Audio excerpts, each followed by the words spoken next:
វិនិយោគិនវ័យក្មេងមកពីខេត្តអ៊ីនណានស្វែងរកអ្នកផ្គត់ផ្គង់ស្វាយចន្ទីនៅកម្ពុជាដើម្បីធ្វើការនាំចេញលោកលាវយ៉ុងប្រធានសមាគមអ្នកវិនិយោគវ័យក្មេងនៅខេត្តអ៊ីនណានទីក្រុងខុនមីងសាធារណរដ្ឋប្រជាមានិតចិនបានបង្ហាញការចាប់អារម្មណ៍ក្នុងការសិក្សានិងស្វែងរកអ្នកផ្គត់ផ្គង់ស្វាយចន្ទីនៅកម្ពុជាដែលមានស្រាប់ដើម្បីធ្វើការនាំចេញ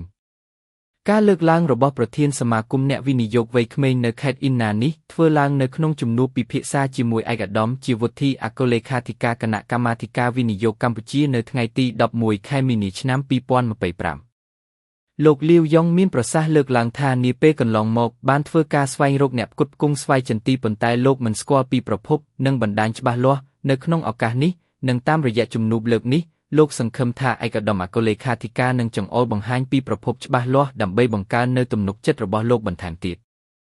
ឯកឧត្តមជាវុធីអគ្គលេខាធិការគណៈកម្មាធិការវិនិយោគកម្ពុជាបានជម្រាបជូនអំពីការគាំទ្រនិងការលើកទឹកចិត្តនានារបស់រាជរដ្ឋាភិបាលលើគម្រោងវិនិយោគក្នុងវិស័យស្វ័យចន្ទីនៅកម្ពុជាជាពិសេសគំនិតផ្ដួចផ្ដើមដ៏ខ្ពង់ខ្ពស់របស់សម្ដេចមហាវធិបតីហ៊ុនម៉ាណែតនាយករដ្ឋមន្ត្រីនៃព្រះរាជាណាចក្រកម្ពុជាក្នុងការបង្កើតសួនឧស្សាហកម្មស្វ័យចន្ទីដែលនឹងជួយបង្កើនភាពអំណោយផលនៃបរិយាកាសធុរកិច្ចក្នុងវិស័យអាទិភាពនេះនៅកម្ពុជា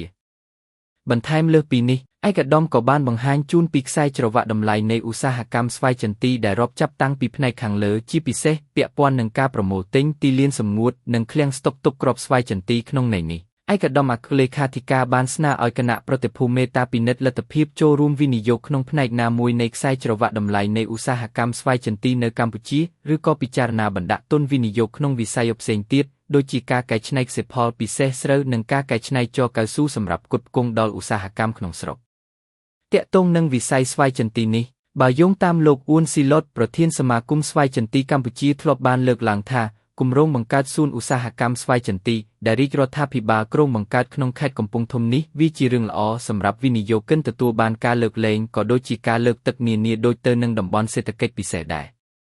លោកអ៊ួនស៊ីឡុតគូសបញ្ជាក់ថាប្រសិនគម្រោងបង្កើតសួនឧស្សាហកម្មស្វ័យចន្ទីអាចធ្វើបានមែនខ្ញុំគិតថាវាជារឿងមួយដ៏ល្អព្រោះវាបង្កនូវបរិយាកាសល្អសម្រាប់ការវិនិយោគក្នុងការបណ្ដាក់ទុនបង្កើតរោងចក្រនៅកម្ពុជាខណៈបច្ចុប្បន្នផ្ទៃដីដាំដុះស្វាយចន្ទីកំពុងមានការកើនឡើងច្រើនហើយត្រូវការវិនិយោគលើការកែច្នៃដូចនេះបើមានការបណ្ដាក់ទុនវិនិយោគកាន់តែច្រើនធ្វើឲ្យកម្ពុជាអាចនាំគ្រាប់កែច្នៃទៅកាន់ទីផ្សារអន្តរជាតិបានច្រើនផងដែរ